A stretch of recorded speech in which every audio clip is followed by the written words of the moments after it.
porque seguimos hablando en boca sucia de las elecciones de las PASO y qué significa esto para los géneros y las sexualidades, ¿no? Exactamente, y en principio vamos a hablar un poco en la columna de hoy porque hoy es todo posterior a las PASO, ¿no? Exacto. Hoy es todo posterior a la elección, hoy estamos con el número, estamos con el dato, estamos con la diferencia, quién ganó, celeste, amarillo, rojo, azul, verde, en fin, un montón de datos que el propio de la elección misma nos da ya tela para cortar. Ahora, ¿qué pasa antes, digo, no? ¿Qué pasa en ese proceso electoral, no? Y cómo los medios de comunicación pueden jugar o puede condicionar, si se me permite el término, de hecho es mejor decir condicionar que jugar, puede condicionar las posibilidades reales de aquellas candidatas o el mismo candidato, ¿no? Pero vamos a hablar específicamente de candidatas porque lo que hemos traído hoy tiene que ver con un informe que lo usamos para un equipo de investigación acá también y que un poco busca pensar de qué manera, ¿sí?, se puede observar, analizar o detectar, indagar cómo son construidas las candidatas, ¿sí?, en los determinados espacios de medios de comunicación. En este sentido me parece que es interesante primero partir de lo que, un poco a modo de refrescarlo y demás, lo que consideramos o desde el punto de partida del cual nosotros tomamos a los medios de comunicación, ¿no? Siempre consideramos que son un fuerte actor que de alguna manera construye nuestra realidad social, construye nuestra opinión sobre ese mundo que nuestros sentidos no nos permiten observar. Digo, todo lo que nosotros hemos visto, por ejemplo, desde Tierra del Fuego, en la que son las elecciones nacionales, lo hemos visto a través de los medios de comunicación. Específicamente noticias, bueno, también información general, pero lo que tiene que ver con elecciones generalmente circula por todo el aparato de los medios de comunicación. Inclusive en redes, vamos a sumar acá a las redes. En momentos preelectorales, en momentos de campañas electorales, para ser más preciso, la aparición o no de esos medios de comunicación con características condicionantes sobre la forma en que una mujer, o un hombre también, pero una mujer puede dar su propuesta, ¿sí?, puede impactar en el derecho que tiene de mostrar de alguna manera sus propuestas, valga la redundancia, a la sociedad. Y de ahí debatirlo de cara a la sociedad civil y a la opinión pública, digamos, ¿no? Esto de cómo poner la cara... si estoy entendiendo bien, cómo poner la cara frente a la cámara, ¿no? ¿Cómo aparece frente a la cámara? En parte esa es una de las líneas de investigación que nosotros vamos a estar desarrollando en este proyecto y algo sobre lo cual estamos investigando o estamos chusmeando, indagando de alguna manera, porque hay dos formas. Primero vos tenés cómo el medio, pongámoslo como para cerrar un poco y filtrar, cómo el medio de comunicación noticioso, con un núcleo de discurso noticioso fuerte, pensemos en los informativos directamente o en aquellas redes sociales o en aquellas portales, si se quiere, ¿no? ¿Qué dice sobre la candidata? Ajá. ¿No? ¿Cómo lo dice? Bien. Hay algunas cuestiones que vamos a especificar un poco mejor. Y después tenés la otra versión, que es cómo poner la cara delante de la cámara. Yo lo podría decir de esta manera. Cómo una candidata se construye a sí misma en redes sociales es un perfil personal. Bien. ¿Qué elementos toma? ¿Qué elementos deja de tomar? ¿Qué publica? ¿Qué no publica? También es una construcción claramente una construcción, quizás suene redundante, pero es una construcción diseñada, ¿sí?, para dar una imagen específica en campañas electorales. Recordemos que la comunicación en campañas electorales está medida. Puede funcionar o no, pero todo lo que dice y todo lo que se hace se piensa, ¿no? Recordemos lo que pasó con al fin y al cabo después electo gobernador de Santa Fe, ¿sí?, Perotti, cuando puso con su color de partido el celeste. Claro, los impactos. Una publicidad sobre Ni Una Menos. Exacto. ¿No? Un mensaje, perdón, sobre Ni Una Menos. Tuvo una repercusión fuerte. ¿Qué decisión habían tomado según Perotti ahí que se hizo cargo? Haber mantenido, ¿sí?, el color celeste, ¿sí?, de su partido por sobre el color verde, que en este caso estaba hablando de la interrupción legal del embarazo, recuerdo, o el violeta, que puede en todo caso, sin corríjanme, pero un poco representa al movimiento de mujeres en general, ¿no? Bueno, además, el celeste era, bueno, con esto me estoy yendo un poco, ¿no? Pero el celeste era el color característico, o sigue siendo, perdón, de aquellas personas que se oponen a la interrupción legal del embarazo por diferentes cuestiones. Bueno, esa comunicación es diseñada, esa comunicación es pensada. Cada palabra que se dice tiene un porqué o intenta tener un porqué más allá de que después funcione o no. En este sentido es interesante pensar cómo las propias candidatas mujeres construyen, ¿sí?, a partir de valores, y con esto quiero ser muy cuidadoso, considerados históricamente como femeninos o no. ¿sí?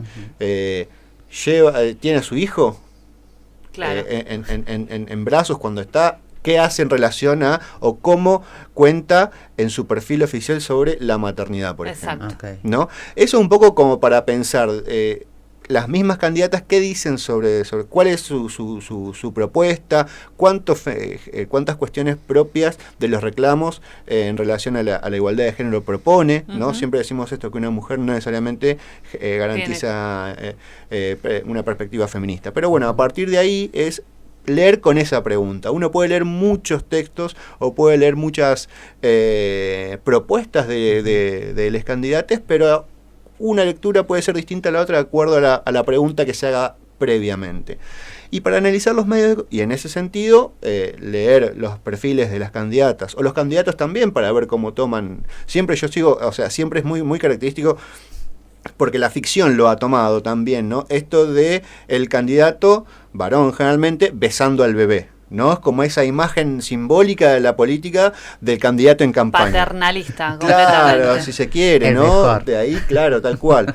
Bueno, por un lado, sí, hacerse estas preguntas y este tipo de preguntas antes de leer las propuestas también indica, va a marcar una lectura distinta, ¿no? Y por otro lado, para pensar un poco los medios de comunicación, es interesante tener en cuenta algunos datos, ¿no? O algunas maneras de verlo. Algo ya habíamos comentado en relación a la importancia, ¿sí? Es ese escenario en donde los medios de comunicación, de alguna manera, es ese escenario donde los candidatos van y dicen sus propuestas. También los medios determinan agendas, ¿sí? Y de esta manera determina enfoques, ¿sí? Como sistematizando lo que venía diciendo antes. Y es también donde la gente va a buscar información sobre la política. Digo, ¿no? Si no, es difícil. Sí. ¿Dónde vamos a buscar información? ¿Cuántos de nosotros vamos a las unidades básicas o a los comités o a los diferentes lugares físicos donde los partidos se reúnen y debaten más bien internamente a ver propuestas, ¿no? Uno generalmente toma los medios de comunicación y de ahí la importancia. Y después, bueno, algunas características para ver, para analizar lo que se le llama lo cuantitativo, más allá de lo legal, porque entendemos que hay una ley que marca determinado espacio para todos los candidatos puedan dar sus propuestas. Ahora, en aquellos espacios donde por ahí, o en momentos donde la ley no rige, pensemos en un noticiero común donde la ley no rige, en ese sentido, ¿sí? Porque las campañas o las publicidades aparecen durante las propagandas. Pensemos en términos cuantitativos, es decir, en cantidad. Digo, ¿cuánto espacio, cuánto tiempo tiene una mujer en un noticiero? Y el hombre, ¿sí? ¿Cuántas notas se le dedican a las mujeres? ¿Sí? Y a los hombres, digo, pensar a partir de ahí, ¿sí? Para cuando observemos, leamos, miremos tele, leamos los diarios o chequemos nuestras redes, ver desde ese lado cómo se puede estar produciendo una construcción condicionada de una candidata mujer o de cualquier candidato en realidad de cara a las elecciones, y eso atenta contra su posibilidad real de ocupar la banca. Después lo cualitativo, que era lo que nosotros hablamos anteriormente, lo cualitativo tiene que ver con, si se quiere, con qué dice, de qué forma, en oposición a lo cuantitativo, que vendría a ser cantidad. Acá mide quizás la cualidad de lo que se dice o cuáles son esas cualidades que se elevan, que queda por fuera de lo que puede contabilizarse como un número. Digo, y después también estas cuestiones tienen que ver con, o un tercer punto para analizar es la periodicidad, ¿no? ¿A qué me refiero con periodicidad? Bueno, claramente no se vive de campaña electoral. La campaña electoral va aumentando en intensidad a medida que se acerca el día de la elección. Entonces no se puede hacer este tipo de análisis, ¿sí? A partir de ver los medios 2 días antes, sino que es necesario hacer un recorte temporal mucho más amplio, 30, 40 días, y con una cantidad de medios de comunicación con la posibilidad real de analizarlos, y también que sean siempre los mismos para lograr una regularidad. Y a lo largo de las investigaciones que han habido en estos últimos años en relación a eso, pone en evidencia un poco la hipótesis que todos podemos pensar antes de comenzar esta columna o antes de comenzar un poco cualquier tipo de investigación sobre este tipo de cuestiones relacionadas a la representación de las candidatas en los medios de comunicación durante la campaña electoral. Y es que básicamente no se refuerza o no se hace hincapié en las propuestas de carácter feminista, si se quiere, sino que tiene que ver más con lo tiene hijos, cómo se viste, o la mujer que llega a la política en un mundo de hombres. Siempre, o sea, en relación a los candidatos, tiene una diferencia y eso condiciona automáticamente su posibilidad de ser elegida por los votantes, o porque los temas que esa candidata plantea no son los tratados por los medios, porque los medios determinan la agenda y a partir de ahí se condiciona lo que la propuesta, o por el enfoque que le dan. Lo que es necesario hacer, ¿no? Con esto, como para cerrar la columna, a partir de este tipo de datos, pensar y buscar, ¿sí? o aquellos medios que de alguna manera respondan a todas estas cuestiones. Bueno, da un trato igualitario, le hace preguntas sobre lo suyo, le pregunta al candidato mujer sobre perspectiva, al candidato varón, perdón, sobre perspectiva de género también, ¿no? Empezar a hacer o a consumir medios de comunicación un poco más centrado en esto que les acabo de contar sobre cómo se construye y no tanto a nivel espectacular, me refiero, ¿no? Relacionado con lo que es el entretenimiento, el espectáculo, que también cumple su función y para eso está.